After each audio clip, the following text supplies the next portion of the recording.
لله الذي وكفى وسلام على عباده الذين اصطفى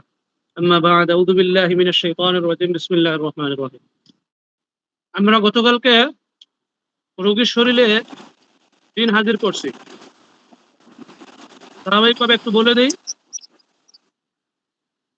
ফ্যামিলির হেফাজত নিজের হেফাজত সেফটি হাত থেকে বাঁচার জন্য আমল এরপরে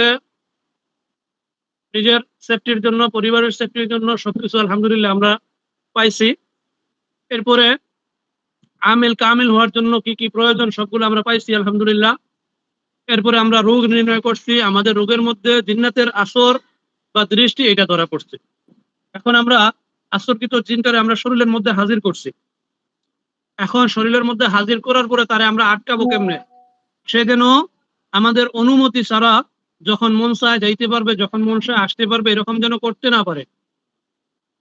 হ্যাঁ তো আমরা তারে প্রথমে শরীরের মধ্যে হাজির করা মাত্র তারে আটকাইতে হবে প্রথমে সে যেন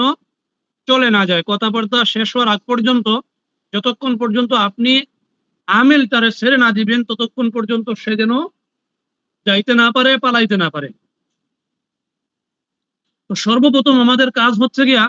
রোগীর শরীরে যখন আসরকৃত শয়তানটা হাজির হবে তখনই আমরা সাথে সাথে আমরা আগে থেকে একটা জিনিস আমরা প্রস্তুত করে রাখবো এটা সব সময় আমরা যখনই রোগী দেখতে যাব বা রোগী আমরা রুমে চেম্বারের মধ্যে দেখবো ওই জিনিসটা আমাদের পাশেই রাখবো লিখেন শুরু করেন আমরা নিব কমপক্ষে কমপক্ষে 1.5 থেকে 2 হাত পরিমাণ লম্বা আমরা নিব কাফনের কাপড় সেটা যদি মৃত ব্যক্তির শরীর থেকে কেটে রাখা হয় ওইটা হইলে বেশ ভালো না পাওয়া গেলে দোকান থেকে নতুন কিনে আনবেন 1 চিল্লা কাফনের কাপড় এরকম দেখেন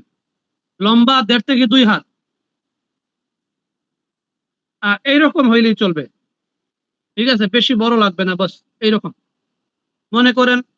3 আঙ্গুল হ্যাঁ 3 আঙ্গুল আর লম্বা হচ্ছে গিয়া 1.5 থেকে 2 হাত লম্বা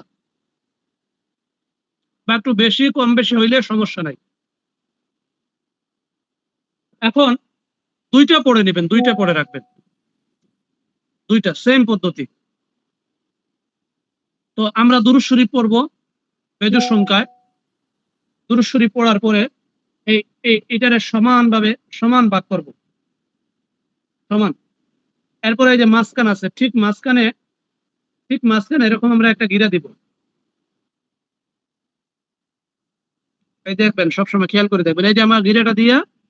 প্রস্তুত করলাম গিরাটা টাইট করব না হ্যাঁ এরকম রেখে দিব